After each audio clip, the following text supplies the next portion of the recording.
Free ako next month. Punta tayo La Union. Hindi ako pwede next month. May mga events akong aasikasuhin. This month ako pwede kahit mag 5 days and 4 nights pa tayo ron. Gora Bells. Ano ba yan? Ayoko, hindi ako pwede. Bakit? Kasi busy ka rin. Doon kami sa La Union nag-break ng ex ko eh. So iba na lang tayo. Akala ko naman kung ano, mga girls naman eh, 3 months to go till the year ends pero wala pa rin tayong maayos sa gala. Eh di mag-mall na lang tayo. Sawa naman, since high school, puro sa mall na lang tayo pumupunta. Wala na bang iba? Eh di mag-karaoke na lang tayo. Sus, pag kumakanta naman ako, naiinis kayo kasi ginagawa kong concert yung karaoke time natin. Ayoko. Puro ka ayoko, wag na lang kaya tayo magbakasyon. Ikaw na lang mag-suggest, Mary. Suggestion ko? Mag-C2 na lang muna tayo. Break muna sa pagtatalo. Mag-C2 muna that contains natural antioxidants and switch to relax mode tayong lahat. Pagkaubos nyo yan, tsaka ulit tayo mag-usap. Kasi sa sobrang daming gusto nyo, hindi nyo na alam kung anong uunahin eh. Eh hanggang sa tumanda tayo, tayo pa rin naman yung magkakasamang tatlo. Ganyan yata epekto kapag broken-hearted. Siya lang kasi yung single sa atin, kaya mas naiisip niya tayong mga kaibigan niya. Yung suggestion ko mga be, relax muna kayo at mag-C2 muna tayo. Very good! Wish wala kang ginagawa. Bakit? Di ba gamay mo na yung recent topic natin sa calculus? Yap, pwedeng paturo, hindi ko kasi gets. Girl, ang slow mo naman. Ang dali-dali lang ng lesson tapos hindi mo pa get. Ano ba yun, Zari? Calculus, yung recent lesson natin. Hindi mo gets? Hindi. Ako gets ko. Talaga? Pwedeng paturo? Ayan, okay, Krish. Ang time-consuming. No offense, Zari, pero dapat kasi gets mo na yan. Kami nga mga kaibigan mo, alam na yan, tapos ikaw. Naku, napapag-iwanan ka namin, ha? Bobo yarn. Hoy, umiyak yan bigla. Joke lang, ha? Puro na lang paturo to si Zari, napaka-bobo. Puro paturo, pero never naman natin siya tutulungan. Nakakairita kaya? Hindi nagigets yung mga lessons, napaka-basic lang naman ng mga yun. Stock knowledge na nga lang yung iba ron, eh. Ang sarap tuloy sabihin sa kanya harap-harapan na, bobo ka? Oo, bobo ka. Zari! Huh? Bakit, Sammy? Okay ka lang? Masama ba pakaramdam mo? Yeah, I'm okay. Di yan okay. Vern, halata namang hindi ka okay. Ano ba problema mo? Oo nga, kanina ka pa nakatulala dyan sa binabasa mo eh. Hindi niya gets yung lesson. Gets ko. Di mo nga gets yung feelings ko para sa'yo, yung lesson pa kaya. Hindi mo gets, umamin ka na, kanina pa kita inaobserbahan. Kamot ka ng kamot dyan sa Naomi, wala namang gumagapang na kuto. Hindi mo gets yung lesson, Zari? Alin dyan? Okay lang? Hindi. Hindi okay na magsinungaling ka. Alin dyan yung hindi mo gets? Tutulungan ka namin, Sammy. Naiiyak ka ba? Hindi. Sabi hindi nga okay magsinungaling eh. Akala ko kasi imomock niyo ako. What? Akala ko kasi sasabihin niyo na slow ako, nabobo ako kasi hindi ko gets yung lesson. Zari, are you kidding me? Kapag may hindi naman kami gets na ibang lessons, nandyan ka kaagad para turuan kami. No judgment at all. So bakit naman namin sasabihin yun? Bakit ka naman namin imomock? We do understand kung gaano kahirap mag-aral. Walang madaling lesson. Zari, mga kaibigan mo kami. Cringe man pakinggan pero ang magkakaibigan nagtutulungan at hindi nagbababaan.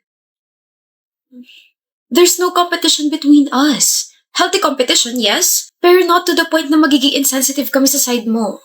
May competition sa amin. Competition sa puso ni Zari kasi buwisit yung tika-ibang course eh. Mami may gusto sa'yo, gusto rin naman kita. Ang seryoso ng usapan tapos isisingit mo yung kaipalan mo. Turuan na nga kita, Bob. Zari, turuan na rin kita kung paano ka aamin sa akin. Gusto rin naman kita. Gusto ko na rin matutunan tong lesson natin. Pag-untugin ko kaya kayong dalawa, no? Maghiwalay nga kayo, ako magtuturo sa'yo, Zari. Mamimiss kita, Zari. Wow, isang tao lang naman yung pagitan nyo. Kita mo tong ballpen na hawak ko, Vern? Bibili na lang ako ng snacks natin. Bye, Zari. Mamimiss kita. Please tell me hindi mo gusto yung pangit na yun. Gusto ko siya, Sammy. Bagay nga kayo. Pares kayo may topak. Lalim nun ah. Bakit? Di ka na naman sinagot ng crush mo. Excuse me, Blanche? Ako? Liligawan ko crush ko? O nga no, bakit hindi ko naisip? O, anong problema? Tungkol na naman ba to kay Lois? Hindi. Hindi. Bago yan ah. Kada pupunta ka kasi sa akin, palagi ka may rant ako sa kanya. Kesyo hindi ka pinansin, nag-hello ka pero dinaanan ka lang niya, bla bla bla, ganun-ganon. So ano? Hirap eh. Yung ano? Sa grades. Hindi pa naman lumalabas sa grades natin ah. Meron na ba? Blanche, ikaw yung problema ko. Ako? Huy, wala ako dyan ah. Seryoso? May nagawa ba ako? Ano? Pag-usapan natin. Hindi ko maintindihan. Yung ano? Bakit palagi ka sumasagi sa isip ko? Ada, Kapag kumakain ako, naiisip ko, kumain ka na ba? Kapag patulog na ako, mukha mong nakangiti yung nakikita ko. Kapag papasok na ako sa school, nai-excite ako kasi makikita kita. Nakakakilabot pero yung puso ko dumadagugdog. Dug, dug, dug. wala ka namang ibang ginagawa. Ganun pa rin naman yung trato mo sa akin. Pero bakit lahat ng kilos mo nagiging espesyal na para sa akin? Tingin ko crush kita eh. Hindi. Blanche, sa tingin ko, gusto kita. Seryoso? Oo. Ada, ano ba kasi to? Tingin ko lang kasi sa'yo, kaibigan. Alam ko, naguluhan lang ako kasi napaka-weird na ikaw bigla yung gusto ko. Sige, laters na lang. What's up, Blanche? Ada, okay ka lang? Bakit parang awkward ka kapag kinakausap kita? Dahil ba sa confession ko last week? Sorry ka, pero gusto pa rin kita. Bago ko makalimutan. Niluto ka ng breakfast. Alam kong tamad ka kumain sa inyo eh. Kanin tsaka sunny side up yan na naging down kasi naging scrambled yung egg. Laters. Para saan itong mga notebooks? Binulutong ka, diba? Kaya absent ka ng 1 week. Eh di na-miss mo lahat ng lessons natin. Sinulat ko lahat dyan para wala kang na-miss na kita. Na lessons. Hindi mo naman kailangan. Ayaw mo ba? Gusto? Yun naman pali. You're welcome. Ada. Gusto mo pa rin ba ako? Oo. Grabe, no? 7 buwan na kita nagugustuhan. Tagal na rin pala. Bakit mo natanong? Uncomfortable ka na ba? Hindi. May sasabihin ako sa'yo mamayang uwian. Sabihin mo na. Mamaya na. Hihintayin kita. Okay. Ada, gusto kita. Ada, gusto na rin kita. Ada, I like you. Cheesy. Sunduin ko na nga. I wanna know you more, Ada. Gusto kita, Lois. Really?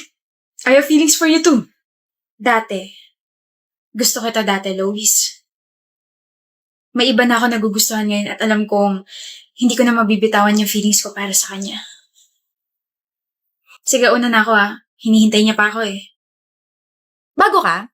Huh? Hotdog. Bago ka kako. Englishero ka ba? Hindi mo ako maintindihan? Are you the father? Are you the son? Are you... Can you stop bothering me? Naku, makulit kasi talaga ako. Hindi uso sa akin yung power po. So, pwede ba ako magpakilala? Seryoso? Talaga? Ang bait mo naman. Grabe, willing ka talagang pakinggan ko ano man yung sasabihin ko. So, alam mo ba, before, may ex kasi ako. Tapos, nakipag-break ako sa kanya kasi napagod ako sa kanya. And then, can you just tell me your name and leave me alone? Huh? Bakit mo gusto marinig yung pangalan ko? Interesado ka sa akin, no? What? Sabi mo gusto mo magpakilala. You want me to stop bothering you pero nandito ka at nakikinig sa mga sinasabi ko. Willing ka talagang malaman kung sino ako. Nababother ka na ba sa sarili mo kasi napansin mo na iba yung takbo ng utak mo sa mga sinasabi mo? Oh my goodness. People call me Krisha. Pero yung real name ko, Krisha. Fero. Fero? Fero. Ay, wala na talagang karugtong yung name ko. As in, yung real name ko is Krisha. Ito naman, wala nang Fero. Yun na talaga yung real name ko. Yun na yung totoong ako. Ako si Krisha. Tsaka alangan naman sabihin ko na my real name is Krisha pero you can call me my... Ito, napapaghalataan. Hindi raw interesado sa akin pero nag-a-assume ng isang pick-up line. My name is Fero. Oh, Fero. Ang unique naman. Now leave. Paano ko aalis? Dito ako naka-assign sa tabi mo. Lord, give me patience. Marami ako. Ikaw ba si Lord? Ano? Tawag mo ako? Sorry, tawag yata ako sa kabilang section. Bye. Pero wait! Ano? Dati ka bang hayop? Ano? Ang bilis mo. Fero yard. Tara, sabay na tayo sa classroom. Ayoko. Kinakahiya mo ba ako, classmate? Habog na sapro. Unang araw pa lang, minahal na kita. JJ Moon? Walang childhood. Wow, that's offensive. Wala ka naman talagang childhood Bakit? May anak ka na ba nakasuot ng hoodie? Wala, di ba? Che! Dito pala. She's unbelievable. Pero, pakopya. Seatwork na nga lang to, kukopya ka pa. Ayoko. Pero, ayoko. Ayaw mo, pero maaawa ka sa akin. Stop bothering me. Eh bakit ka nagpapabother? Gusto mo bang tapean ko yung bibig mo? Pakopya. Hindi tayo close para pakopyahin kita. Close na ba to? Di ka ba naaawa sa akin? Di kasi ako nakapag-aral kagabi kasi iniisip kita. Iniisip mo ako kagabi? Oo, iniisip ko paano kita guguluhin ngayong araw. Dali na, pakopya. Pakutos nga isa. Thou shall not hurt your neighbor. Naglalapag ka na nga lang ng ganyan, mali-mali pa. Oh, ayaw mo ako magkamali Pakopya na para perfect na ako. What number? Yun! 3, 8, 12, 13, 14, tapos lahat ng identification. Di ko ba karmahin yan? Hindi. Sarili ko yung karma ko. Ano ba dapat kong gawin sa'yo? Pakopyahin. Pero, wow, kid! Grabe, thank you so much Kung hindi dahil sa'yo, baka bagsak na ako sa seatwork na yun. You owe me. Alam mo, Fero, pag daw labag sa kalooban yung ginawang act, nako! Di daw talaga nabibigyan ng mga blessings. Sige ka. Mabibigyan ako. Ayun naman pala Aware ka na pala, kaya wag ka na maningil. You owe me ka pa dyan. Oo na, I'll pay. Iali ko ng aking heart. Di kita type. Kala mo naman may choice ako. Pero bakit ang nonchalant mo? Hindi ako nonchalant. Alam mo ba, ayoko sa nonchalant. Ayoko sa mga quiet like you. Then stop bothering me. Pero you caught my attention kasi parang you have so much humor in yourself. Humor? Oo, you have so much humorless. Ang boring mong tao. Marunong ka ba mag-joke? Bakit ba napaka-random mong tao? Alam mo ba na kapag ang shampoo nabawasan, magiging siyam na lang siya? Tapos mahilig pa sa history. Naisip ko lang, titigas kaya yung buhok nila Lapu-Lapu kung Magellans? Pero! Ano? May joke ako tungkol sa law. Kaso, pag namatay ako, mamimiss mo ako.